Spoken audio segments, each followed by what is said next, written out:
So I kept on seeing local law enforcement. I know that wasn't crazy. It's one thing if you're seeing them following around. I mean, come on. If you're not a target individual, this probably happens to you. Cops be playing games, and we all know that some of these cops they abuse their power. It's one thing if you're just seeing that, but when you start to look out your window, and just like with the planes, man, I'm telling you, it's something that they all do. You look out your window and perfectly timed, a cop car just so happens to be passing by, or an airplane just by coincidence, just as I said, perfectly timed. One thing that you have to remember in this program is that they do this to real criminals. So, if you're somebody that, you're a different type of person, you're probably wondering, like, do I have, like, someone out to get me, like, someone after me? That's what they want you to think. You guys know what I mean? After going through that for like 5 years, I wasn't gonna let it continue to trick me.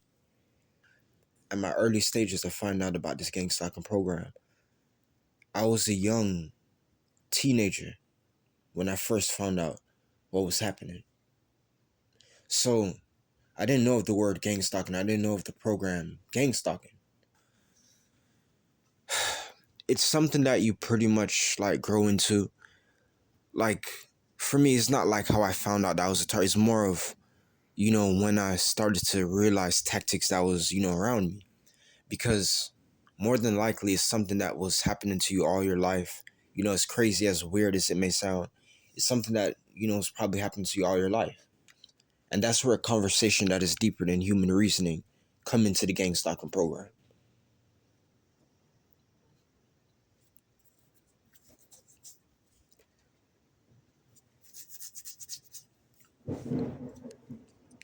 So I kept on seeing these cops everywhere I go, every time when I look out my window. And I knew something was up. So from that point on, you already know that, as if you wasn't doing this before, you start to pay even more attention to your surroundings. So the guy who owns my dad's apartment complex, I was living at my dad's at the time. This guy, would make complaints. He was just that type of person. And, he was just, to me, in my opinion, a very creepy guy, a weird guy. And, as I said back then, I didn't know about this program. But if I were to, be around him, today, then I'll see him as a perpetrator. I'll know, from the get-go that this guy's a perpetrator. And then I got to find out that he was in the army. After going through all of that, them hiring what they call were security guards for my dad's apartment complex, and, parking spy cars in front of the place, and, you know, every now and then stopping me and harassing me. I got tired of the harassment I was getting there, and I moved to my grandmother's house. And, every time when I go back there, he'd be asking me, why didn't I move? That's all he was pretty much interested in asking me. He never talked to me before. So one part of the story that I also miss is that I will see local law enforcement in and out of the building.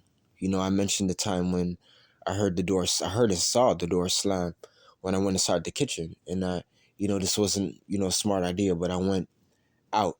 I opened the door and went out in the hallway. And I heard another door slam. So it's just little stuff, like that they do. It's like a horror movie. Going through this program is pretty much like a horror movie. Your life is pretty much like a movie.